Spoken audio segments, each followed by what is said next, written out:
কৃষক শ্রমিক জনতা লীগের সভাপতি বঙ্গবীর কাদের সিদ্দিকী বলেছেন, বিএনপি জামাত বা নতুন কোনো শক্তির কারণে শেখ হাসিনার পতন হয়নি, বরং এটি ছিল আল্লাহর গজব, যা তার অসন্তুষ্টির ফলে এসেছে। রোববার আগারগাঁওয়ে নির্বাচন ভবনের সম্মেলন কক্ষে নির্বাচন কমিশনের সংলাপে এসব কথা বলেন তিনি। নিবন্ধিত রাজনৈতিক দলগুলোর সঙ্গে চলমান সংলাপের অংশ হিসেবে ইসির সঙ্গে বৈঠকে বঙ্গবীর কাদের সিদ্দিকী নির্বাচন কমিশনকে তার সাংবিধানিক অবস্থান মনে করিয়ে দিয়ে বলেন, তফসিল ঘোষণার পর ইসি রাষ্ট্রের সর্বোচ্চ প্রতিষ্ঠান, যা সরকারের উপরে অবস্থান করে।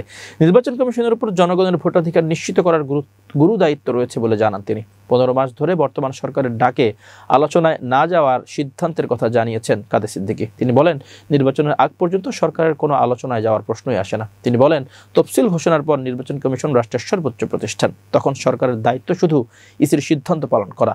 এছাড়া গণভোট ও জাতীয় নির্বাচন একসঙ্গে করার সিদ্ধান্তটি একটি বড় অসঙ্গতি।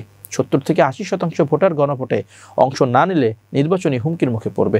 অতীতে নির্বাচন কমিশন সরকারের ইচ্ছা পূরণ করেছে, যা অত্যন্ত খারাপ ছিল। বর্তমান ইসির কাছে সুযোগ এসেছে। কাদের সিদ্দিকী বলেন, শেখ হাসিনার পতন বিএনপি জামাত বা নতুন কোনো শক্তির কারণে হয়নি, বরং এটি ছিল আল্লাহর গজব, যা তার অসন্তুষ্টির ফলে এসেছে। ক্ষমা না চাওয়ায় জামাতকে কোনো সম্মান নয় উল্লেখ করে তিনি বলেন, আমি খেলাফত আন্দোলন সহ সব ইসলামপন্থী দলকে সম্মান করি, তবে জামাত ইসলামীকে করতাম যদি তারা মুক্তিযুদ্ধে বিরুদ্ধচারণের জন্য জাতির কাছে ক্ষমা চাইত।